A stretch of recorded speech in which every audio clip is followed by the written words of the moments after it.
welcome to this David Icke Connector videocast. Well, I saw another poll this week, which kind of continues a theme that more and more people, particularly the young, have sympathy with socialism in the United States and running the country on socialist lines. And this is not just confined to America, it's a theme you can see in different parts of the world. And the problem, it seems, is that, again, especially the young, have lost confidence in what is called capitalism. And so the idea is that if we replace capitalism with socialism, then it'll all be all right. Never has been, but it'll all be all right. So it's all about isms, you see. Everyone must have an ism. And what are isms? They are ideologies. And what are ideologies except prison cells for the mind? Indeed, prison cells for human society. Because an ism, an ideology, basically says everything, every situation, every problem has to be filtered through the lens of the ism. And then it's all right and everything's fine. And yet, what's happening now is that the capitalist ism is losing support, and the social ism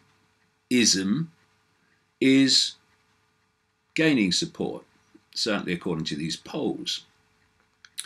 But actually, they are simply different expressions of the same mindset that believes one ideology fits every situation. It's a one-stop shop to deal with everything. And of course, what happens, whether it's capitalism, not capitalism at all, as I'll come to, it's cartelism, or socialism, what happens with either of them, as history has shown us, is they produce massive inequality and loss of freedom. And when you think that this socialism and its more extreme version, communism, have been responsible for, it's estimated, around 100 million dead people under socialist communist regimes. And then you look at how the vast inequalities that are perpetrated by capitalism, brackets cartelism, how many people have died and suffered because of that ideology. What you have is two ideologies, isms, neither of which work in terms of the entirety of human society. But see, we've been kidded because the 1%, if you break it down and you do the research, the 1% are actually behind capitalism, cartelism, and also behind socialism. So what they do is they move between two apparent opposites to give people the idea that they've got choice and to play people off against each other. I'm a capitalist, I'm a socialist, when all the time the same 1%, as we call it today, has control of both socialist societies and so-called capitalist societies. and the scam is being played again. And these are the dictionary definitions of the two. Capitalism is defined as an economic system characterized by private or corporate ownership of capital goods, by investments that are determined by private decision, and by prices, production, and the distribution of goods that are determined mainly by competition in a free market. Now, under that definition alone, we do not live in a capitalist society. We live in a cartelist society, because what happens is a few hoard control of the money, the capital, and in doing so they hoard control of the system by creating cartels that stitch up the so-called free market and make it anything but free. So you have the big pharma cartel, you have the biotech cartel, the oil cartel, and the banking cartel, come to that, and so on. So we don't have capitalism, it's cartelism. And then we have socialism. This is the definition. Any of various economic and political theories advocating collective or governmental ownership and administration of the means of production and distribution of goods. Now, look at capitalism, cartelism, and what you have. Centralization of power in the hands of a few by controlling who has the money, brackets power, and who doesn't. What is socialism? It's the centralization of power in the hands of a few to dictate and impose their will on everyone else. And the socialist structure is even easier to control than the capitalism cartel structure.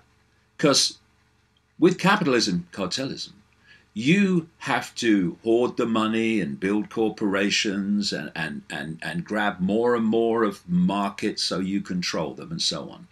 With socialism, communism, what you have is the very hierarchical structure of government and military and law enforcement is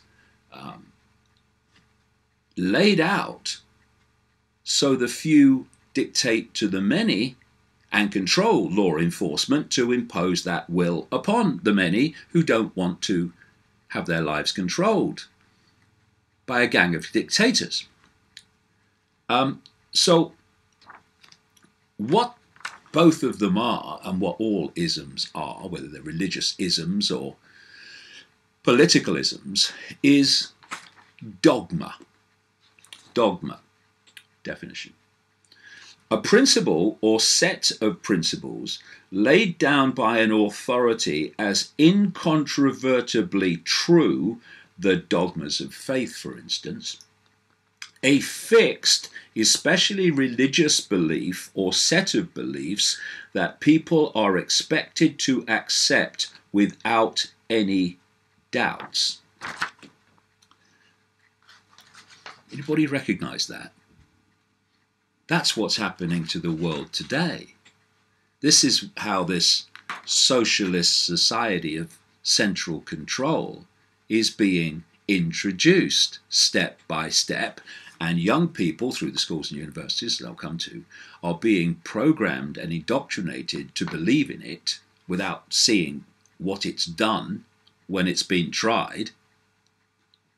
And political correctness and the climate cult and all these things, which I'll get into in terms of relevance to this, are what? A fixed, especially religious, climate cult, belief or set of beliefs that people are expected to accept without any doubts. You are a climate denier. You are a fascist. You are a Nazi. Which is what we have now instead of mature debate. So what's happening is, particularly the young, are being indoctrinated through the school and university system, which bravely calls itself education, excuse me while I laugh, around the world. They're being indoctrinated into a mindset, into a belief system, into basically an ideology. Because what this cabal wants, this 1%, is to set up the hierarchical structure of power that is most easy for them to control, which is a socialist communist society. This is why it's so effective in China currently in controlling vast, vast numbers of people and what they can do, what they can think, and what they can say. And part of this is to demonize capitalism in the minds of young people without telling them it's actually cartelism and not capitalism at all in its true definition. And to get them, for instance, in mountains of debt through student debt to go to university to be programmed into this. Talk about a feedback loop. And if you are a student or a young person who has been put into debt by these financial cartels for much of the rest of your life, just to receive what is often a crap and irrelevant and useless, quote, degree, then there's a very, very good chance that you are not going to be a fan of capitalism, which is completely understandable. And so what you become open to, you become open to other ideologies, the other side of the 1% polarity paradigm, socialism. And in a book that's just come out called The Trigger, which exposes the real perpetrators of 9/11, but far, far more than that. It puts it into context into society in general. I talk about a guy. He was a former Soviet KGB operative, a defector, who described in 1985 how you transform a society through young people and through the school and university system. See again if you recognize today what he described then. And I should make the point, what I'm saying here is not, it's a Russian plot, the Russians are doing it. No, no. If you look back at history, again, I go into it in The Trigger, you find that Marxism, which basically was the foundation of socialism and communism, it was fronted up, in terms of its introduction and its ideology, by a guy called Karl Marx. Karl Marx was a frontman for the bankers and the cartels that dictate human life. So this is a cabal, global cabal system and technique. It was just used in the Soviet Union, and now it's being used on the United States and in Britain and elsewhere. See what you think. This is what I write in the book, The Trigger. The takeover of countries through the perceptions of the population was described in 1985 by Soviet KGB defector Yuri Bezmenov, who was trained in the subversion doctrine, which he described as a 4-step plan to subjugate societies. Here we go. The first stage he called demoralization. He says this takes 15 to 20 years in which generations of students are systematically programmed in the school and college system to transform their perception of reality while other information and perspectives are suppressed. Look around. Marxist-Leninist ideology was being pumped into the, quote, soft head of at least 3 generations of American students, because it's happening around the world as well, without being challenged or counterbalanced by the basic values of Americanism, he said. And he went on to describe this demoralization stage of programming. Quote, exposure to true information does not matter anymore. A person who is demoralized is unable to assess true information. The facts tell nothing to him. Even if I shower him with information, with authentic truth, with documents, with pictures, even if I take him by force to the Soviet Union and show him concentration camps, he will refuse to believe it until he gets a kick in the back bottom. In other words, until the penny drops that the system that they've been supporting and promoting to be introduced starts to be introduced, and they then realize what it's really all about. And this is what is being perpetrated on the young today. And I say the young because, of course, they want the young, or they know the young, are going to be the adults when this stuff is meant to come in full blown. They want it programmed to accept it until that line is crossed when they realize what it's really about, and it's too late. When the military boot crashes, he said, then he will understand. The student will understand what he's been supporting. Demoralization, he said, is followed by stages that he called destabilization, crisis, and normalization, in which normalization means the imposition of a new normal, which means a transformed society. Now, look at what's been happening. When you look back at things happening today in the areas of political correctness and transgender imposition and all this political correct, climate cult, woke extremism, go back not very far and then ponder on what people would have said then about the way society is now. They would have said, society's going to be like that? Don't be crazy. We'd never accept it.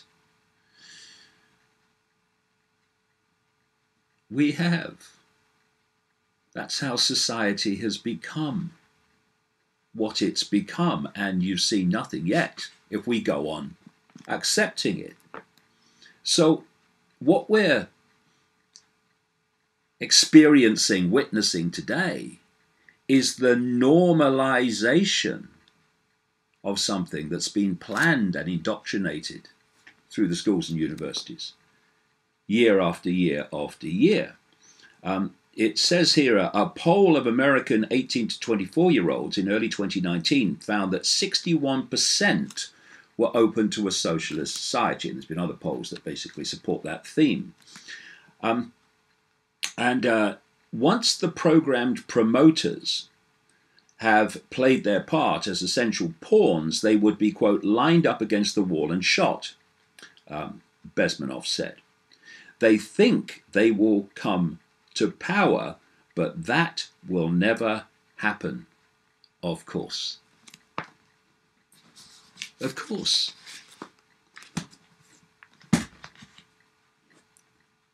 Young people and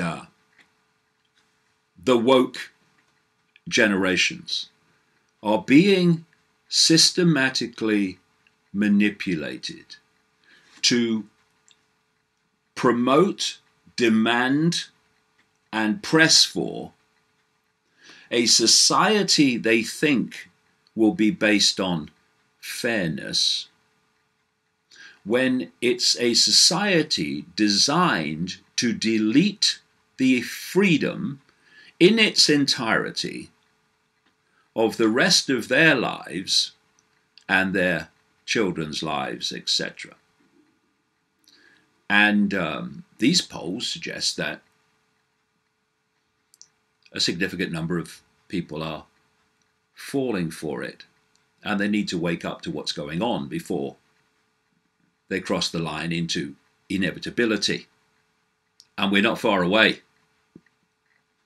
So out of this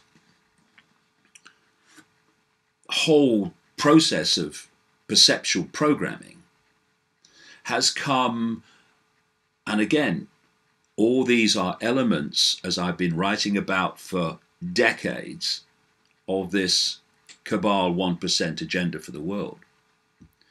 They have come together and expressed themselves as the climate cult, which is seeking to justify the lies they're telling about the nature of human-caused climate change, the hoax, and their solutions to the problem is what? A centralization of power in the world that allows the few to dictate to everyone else to save the planet from catastrophe. That is absolutely the structure of global control that this 1% wants. Then you've got political correctness, which is another outgrowth of the same mentality, the same woke mentality. And political correctness is simply manipulating the population to silence itself, to stop other opinions and other information challenging this narrative, this indoctrination that is being imposed on the population, especially the young. Then you have this, again, another aspect of the woke mentality where everything is racist. You can find anything that people say, however blatantly not racist, to be racist. I watched a clip of this woke hero, Alexandria Ocasio-Cortez, the New York Congresswoman, in which she's in a congressional hearing interviewing someone and making the point that black people in America are the main victims of climate change and that white people are the perpetrators of climate change. Well, all of them. And this is what happens with this ideological perceptual manipulation. You get people to be everything they rail against while thinking they are the opposite of what they rail against.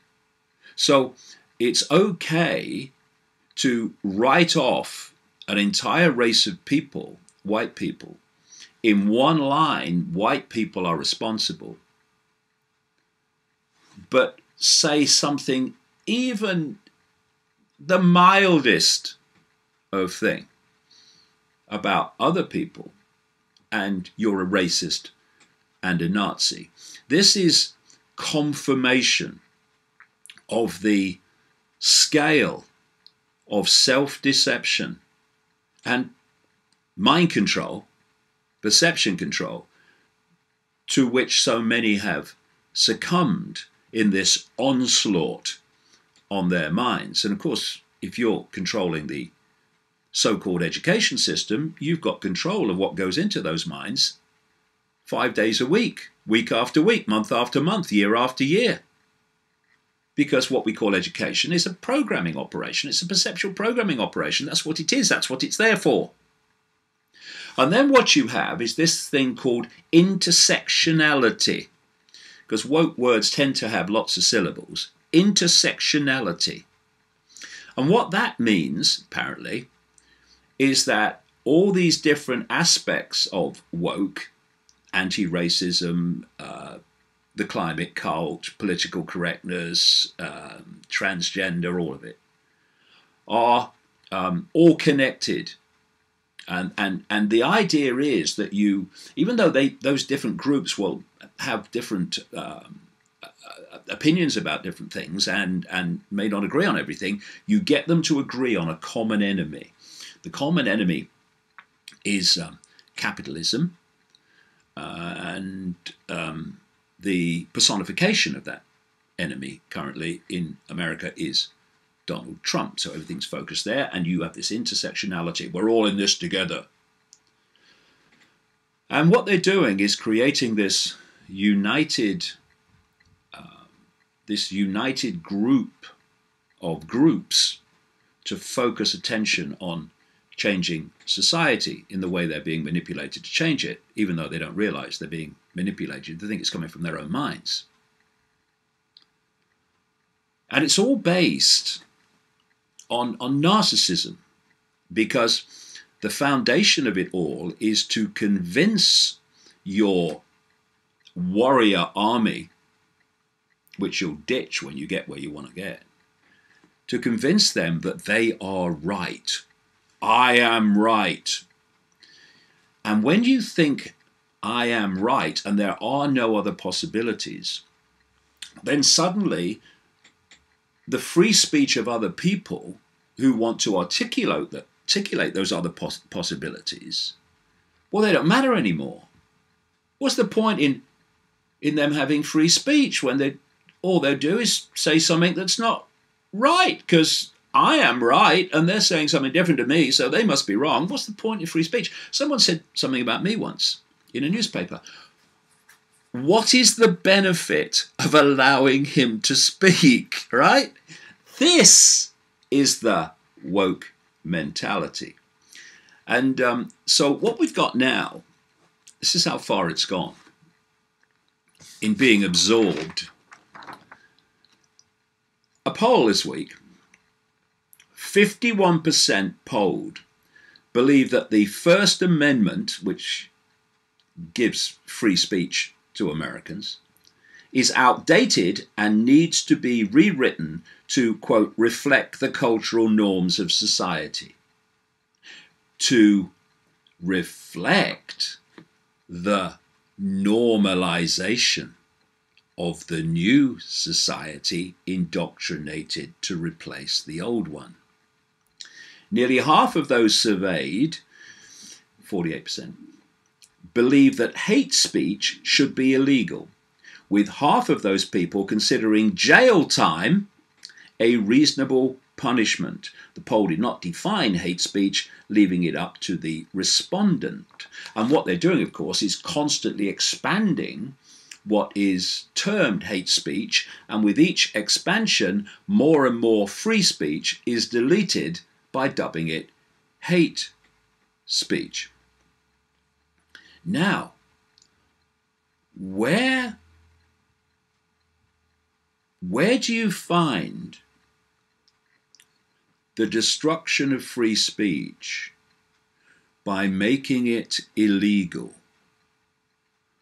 Where do you get book burning from by making certain opinions illegal? Where do those things manifest? They manifest in fascist societies and they manifest in communist societies. So what we're, and by the way, fascism and communism are just different masks on the same face. It means centralization of power, dictating to everyone else. And so what we're seeing in this politically correct, woke unfolding of society transformation is the unfolding of fascism stroke communism being visited upon the Western world. And Bob Listad, executive director of the Campaign for Free Speech, told the Washington Beacon that, quote, free speech is under more threat than previously believed. Not here. It wasn't more than previously believed. I've been pointing out that this was coming for decades. The findings are frankly extraordinary, he said. Our free speech rights and our free press rights have evolved well over 200 years, and now people seem to be rethinking them. See Bezmenov and the techniques of societal transformation via perceptual transformation. More than 60% of those surveyed wanted to see free speech curbed in some way. And what then happens to this intersectionality, we're all in this together, is you start playing different elements of that against each other. Because what you want is divide and rule.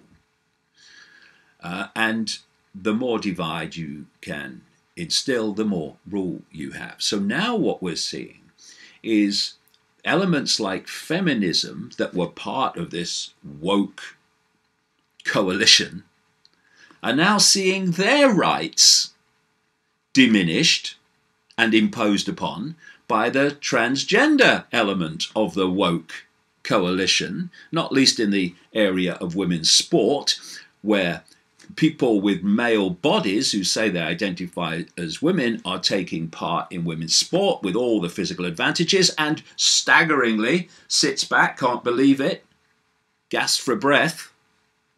They're winning and breaking records, leaving women to work as hard as they possibly can and still know before the gun goes off they've got no chance of winning because some body next to them who says they identify as a woman in a big strapping body is obviously going to have the advantage over them.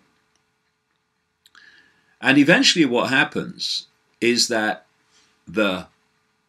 in this case, the woke mentality is pushing and pushing to destroy the freedoms and the freedom of speech and expression of their targets. And then they start to realize, as feminism is starting to realize, that actually it's starting to happen to them.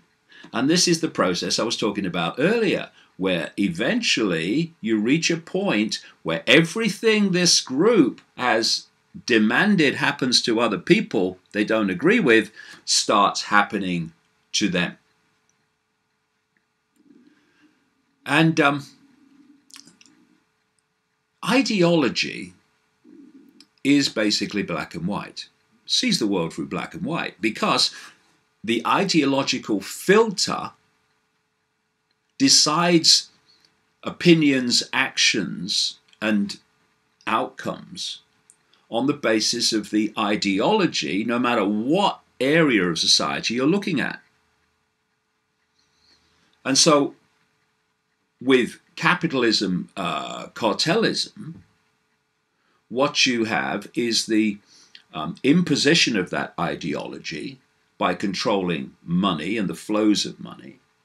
And you impose that ideology and silence opposition to that ideology by controlling who has money and who doesn't, who has power and who doesn't, and therefore who has the capacity to challenge the impositions of capitalism, cartelism, and who doesn't. How many people that want to challenge things going on in the world can't do that as effectively as they would wish because they do not have the finance to support that. And then with capitalism, therefore, you have the control at the center by the hoarding of power by corporations, which then control governments. With socialism, communism, you have this structure of top-down imposition, and because it comes through government, still controlled by the 1%, but in the background, you have the whole law enforcement military structure to impose your will on the population and to target anyone that wishes to challenge what's happening and to expose what's happening.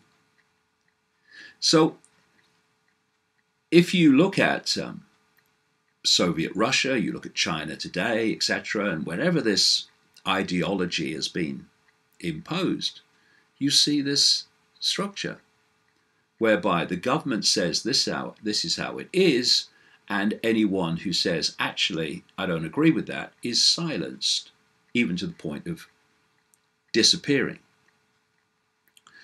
And so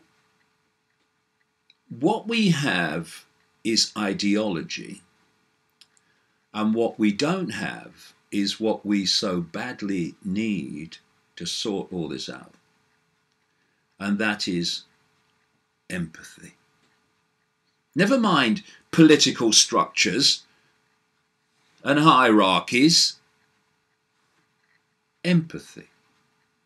That has to be the starting point of freedom and justice and opportunity for all. Empathy is the ability to put yourself in the feelings and the situations of others. And through that empathy, you can see the unfairness and the injustice of what they are experiencing, and through a desire generated, motivated by empathy, you wish to put that right. What woke people will say is, we have empathy. We have empathy for this. We have empathy for these people and those people. But they don't. They have sympathy. They have sympathy for people that attract their sympathy because that's their ideology. Empathy does not filter itself through ideology. It just is. So, an extreme capitalist cartelist will have sympathy for fellow extreme capitalist cartelists in how something, situation or whatever, has affected them. If there's an increase in taxation or something, they will have sympathy with that. Oh, they're taxing those billionaires like me. But they won't give a damn about all the people who are suffering the consequences in poverty and deprivation of the cartelist way of running a society. So they don't have empathy, they have sympathy. And the woke mentality, again, has sympathy for people within its ideological circle. But it doesn't have empathy, because what empathy does, it has empathy for everyone in every situation. So it would have empathy with the unfairness of people through no fault of their own. And it's not always through no fault of their own, by the way. They would have empathy for people who, through no fault of their own, because of the way the system works, has ended up homeless. And that empathy, if it is expressed through governments, etc., would say, this is not acceptable.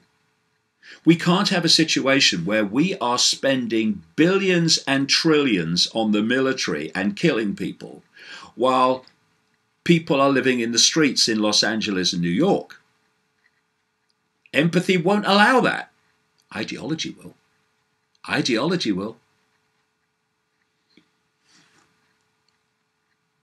And at the same time, empathy would have empathy with people working in a, if you like, capitalist situation, working their asses off 7 days a week to run a business and keep it going. And a government coming along and taking their profits away in taxation and regulation taxes and all these other forms of taxation that end up paying for things like killing people with a vast military.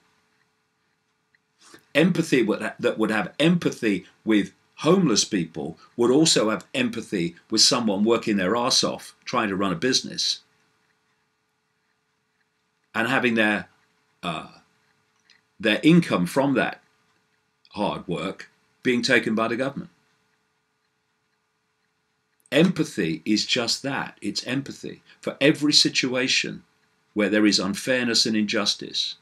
So you don't look at people running businesses and people working for businesses, or homeless and unemployed. You don't look at them as individual groups. Yes, my sympathy is with these people, or my sympathy is with those people. What you do is you have empathy for all injustice and unfairness, no matter what form it may manifest. And until we have a society and a governmental structure system that comes from empathy and a sense of fairness and justice for all, and not ideology, the one-stop shop that's supposed to fit everything, then nothing's going to change. Going from cartelism to socialism and back to cartelism and back to socialism, it's a tennis match going nowhere except in the same direction we've always gone. We don't need a change of ideology. We need a shift in consciousness. A shift in consciousness that takes people from being woke to being awake. Albert Einstein once said that you can't solve problems with the same level of consciousness that created them. The capitalist, cartelist, socialist, communist tennis match are different expressions of the same consciousness, and thus will never solve the problems that they have both created. I say to young people, those in history have fallen for what you're falling for now. don't repeat it for your sakes, not mine.